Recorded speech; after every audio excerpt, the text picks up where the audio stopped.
Phoebe missed her old life. She missed her friends, her school, and even her tiny bedroom. Most of all, she missed her dad. He had always made her smile, even when things were tough. Now Phoebe lived with a foster family. It wasn't their fault, but they weren't her family. They didn't know how much she loved to draw, or that her favorite color was sunshine yellow. They didn't know about the time she and her dad camped in the living room, pretending they were on a grand adventure. Her new school felt enormous and confusing. The other kids already had their own groups and jokes. Phoebe felt lost and alone, like a tiny boat adrift in a vast grey sea. She wished things were different. She wished her mum hadn't been so poorly, hadn't shouted so much. She wished her dad was still here with his kind eyes and warm hugs. But wishing wouldn't change anything. Phoebe wiped a tear away, determined to be brave. Lately, Phoebe hadn't been feeling like herself. She was always thirsty, no matter how much water she drank. Trips to the bathroom had become a constant annoyance. At first, she thought it was just the stress of everything, but it was getting worse. One day in the crowded school cafeteria, Phoebe confided in her friend Dylan. Dylan was diabetic and knew a lot about blood sugar and strange symptoms. As Phoebe described her constant thirst and frequent bathroom breaks, Dylan's eyebrows shot up in concern. "Phoebe," he said, his voice serious, "those are classic signs of high blood sugar. You need to get checked out, like, now." Phoebe felt a wave of dizziness wash over her. The cafeteria seemed to spin, the clatter of trays and chatter of voices fading into a distant hum. She swayed, her vision blurring at the edges. "Dylan," she whispered, her voice thin and shaky. "I don't feel good." Then everything went black. Panic surged through Dylan as Phoebe slumped against him, unconscious.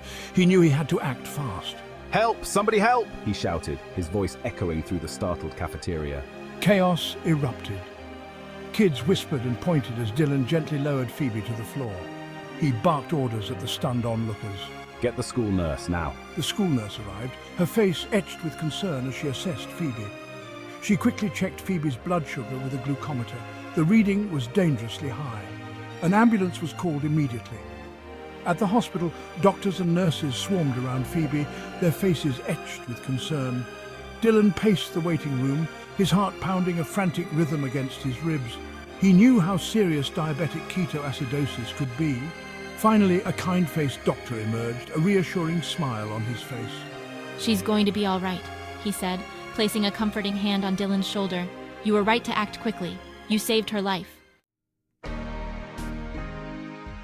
The hospital visit revealed that Phoebe, like Dylan, had type 1 diabetes.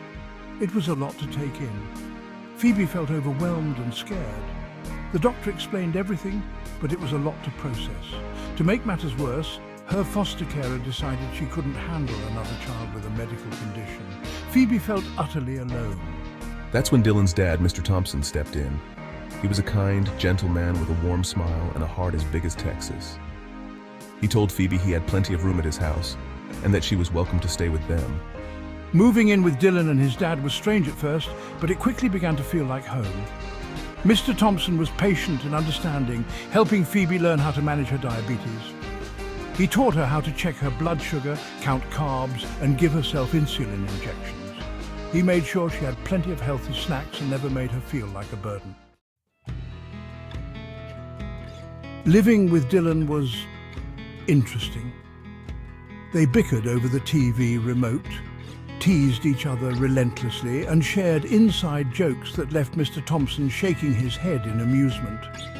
But beneath the surface, Phoebe felt a deep sense of gratitude for Dylan. He wasn't just my friend, he was my hero. He saved my life. As the months passed, Phoebe found herself developing feelings for Dylan that went beyond friendship. His kindness, his humor, his unwavering support. It all made her heart flutter in a way it never had before. One breezy afternoon, while they were building a fort out of blankets and pillows in the living room, Phoebe decided to confess her feelings. "Dylan, I need to tell you something." "What's up, Phoebe? You finally realize my taste in music is superior?" "No, it's not that. I think I like you, like really like you." The confession had hung in the air for a moment, heavy and awkward. Dylan, to his credit, hadn't laughed or made a joke. He just stared at her, his blue eyes wide with surprise. Then he did something unexpected. He smiled. Phoebe, you're one of the bravest, funniest, most amazing people I know. But we're best friends, and you're still new to all of this diabetes stuff. Maybe we should just focus on being friends for now. Phoebe was relieved. She knew he was right. They were still learning, still figuring things out. And their friendship was too precious to risk. A year flew by in a whirlwind of school projects, movie nights, and diabetes management. Phoebe had fully adjusted to her new life. She excelled in her classes, made a whole group of new friends, and even started playing the guitar. Life was good. Over time, Dylan and Phoebe's friendship deepened. They shared everything: secrets, dreams, fears. They understood each other in a way nobody else could. One warm spring evening, while they were sharing a pizza and watching a movie marathon, Dylan turned to Phoebe, his eyes sparkling. You know, that thing you said a while back, about liking me. I think I might like you too. You do? Phoebe's heart skipped a beat. Yeah, I really do. And in that moment, surrounded by empty pizza boxes and the glow of the television screen, they shared their first kiss. It was tentative at first, a sweet exploration of uncharted territory, but then it deepened, fueled by a year's worth of unspoken feelings and a shared journey through the ups and downs of life with diabetes. Phoebe blossomed in the wake of her newfound happiness. She was no longer the scared, lost girl who had first stepped into Mr. Thompson's home. She was confident, strong, and ready to embrace all that life had to offer.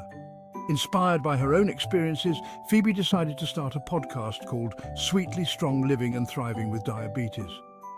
She wanted to create a safe space for young people with diabetes to connect, share their stories, and realize they weren't alone.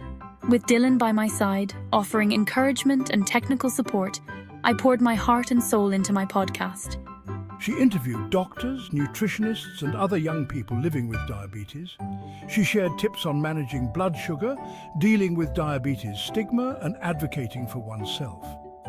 Phoebe's podcast quickly gained a loyal following. Her honesty, her humor, and her unwavering positivity resonated with listeners around the world. She received countless messages from young people thanking her for giving them hope, for making them feel seen and understood.